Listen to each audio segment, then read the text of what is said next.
Sup, Best of Trekkers? Today we have several in our block that deal with coming of age and PTSD war stories, amongst others, as we continue counting down the best live-action episodes in the Star Trek franchise. I'm your host, Dustin Wing.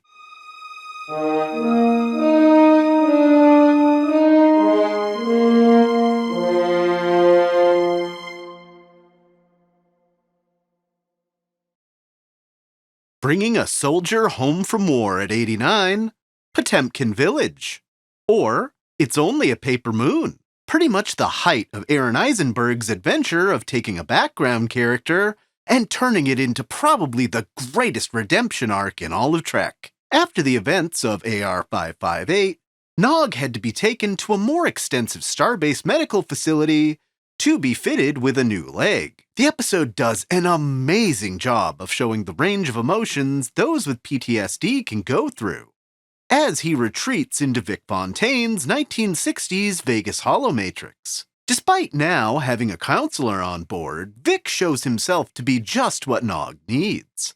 A friend that won't judge him or bring up his lost leg. After doing some very Ferengi-esque things like balancing Vic's books and prepping to build a new casino, he also ends up in a literal fight with Jake over an innocuous thing that his girlfriend says, showing us more facets of PTSD. In the end, he realizes that he's not okay, but that is okay. And after living in the holodeck for a couple of weeks, decides to return to the real world. Many wounded warriors congratulated Aaron on his role in this episode, saying they could see their pain in his character. One of those episodes of Star Trek that's not just good TV with a good message, but actively helped real people. This was easily the late Aaron Eisenberg's magnum opus of character acting, giving it the old college try at 88, true to oneself. Or The First Duty, totally not Tom Paris's backstory, gets Wesley Crusher and some of his Academy buddies into a pickle after they lose a member of their flight team while trying to do banned and dangerous maneuvers. The narrative itself told in the past tense in one of Trek's best settings, a courtroom. The cadets think they can cover it up and quietly move on with their careers until Picard figures out what's really going on and gives one of the best speeches across the run of the show, telling Wes he's got to shape up or ship out, basically. Locarno takes the fall for the rest of them, and while they lose their academic credits for the year, they do get to try an uphill battle in Starfleet, even culminating in one of the cadets, Cito Jaxa, ending up serving on the D in Season 7. The premise and story are pretty straightforward, but between Picard's speech and the first meeting of Groundskeeper Boothby, the episode is a great coming-of-age story with a solid message. Becoming Someone Else at number 87, Dissociation.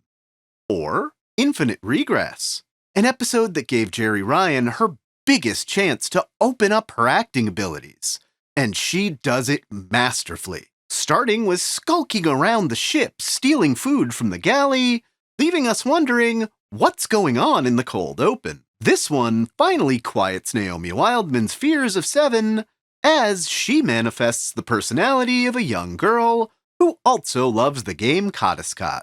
Later, the tension between B'Elanna and Miss of Nine gets dialed up as Seven goes all Klingon mating ritual and has to be phasered by security. Turns out there's some Borg technobabble in a neighboring system, causing her to experience the personalities of some of the people she once helped to assimilate as a Borg. There's a subplot about some aliens using the Borg vinculum to try and protect themselves from the collective, and they're not impressed Janeway's trying to neutralize their weapon. Meanwhile, Tuvok has the Vulcan solution to Seven's problem in a mind meld. It's only Tuvok's second most disturbing meld as he goes into Seven's mind and tries to save her from the other personalities in her head, attempting to push her out.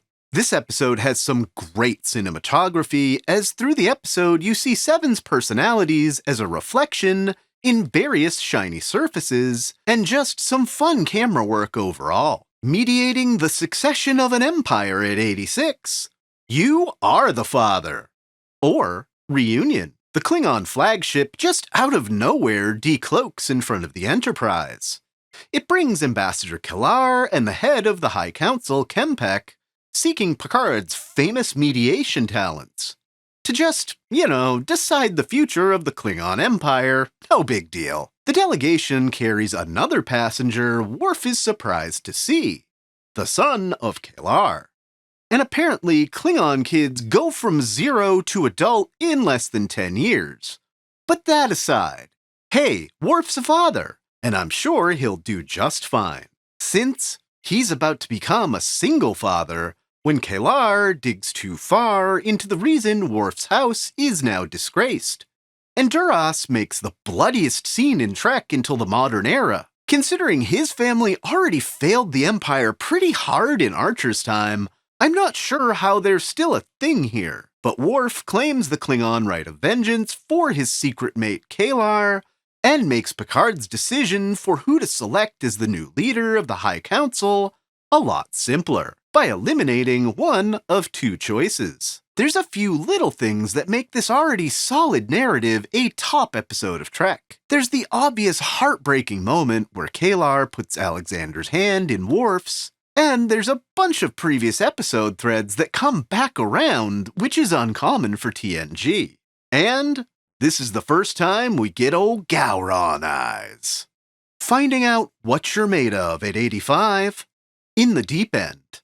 Or, nor the battle to the strong, as Jake tries to do an article on Bashir with an eye. At a medical conference, the return trip becomes more than either bargained for. Responding to a request for emergency medical aid from an attack by the Klingons, Bashir jumps straight into triage, as Jake struggles to find space to stand and attempts to cover the umpteenth Klingon Federation war from the front lines. The episode is generally about him laying down his press credentials as he becomes part of the story. Despite having witnessed starship combat many times, including surviving the Battle of Wolf 359, Jake is thoroughly unprepared for the horrors of up-close, boots-on-the-ground kind of war. Between seeing a man that deserts his post, experiencing artillery fire, and finding another soldier that doesn't live long, the Sisko Jr. doubts himself, until by dumb luck secures the flank as the hospital is evacuated. The episode is one of Trek's most serious. Except for some filler moments back on the station with Quark DeGino and Odo forgetting he's not a changeling. Trek had never before touched on mass-scale ground combat, but does a great job depicting the horrors of war. Being obtuse at number 84. Wrong thing, wrong reasons. Or The Wounded. The episode starts by setting Miles O'Brien up as your average good guy having breakfast with his wife, so that later, when a group of Cardassians come aboard, he doesn't look quite so unhinged with what he has to say. Turns out the captain of the USS Phoenix has gone rogue and is destroying Cardassian ships, as he did during the Cardassian Border Wars. This is the first time Miles brings up what happened on Setlik 3. He shows incredible restraint as he tells his story to a Cardassian in 10 Forward. And this is easily one of Colmeany's finest performances, as he comes to the conclusion that he doesn't hate Cardies, he hates the soldier he was forced to become because of them. This is a must-see scene in Trek, but not to completely upstage the rest of what's going on.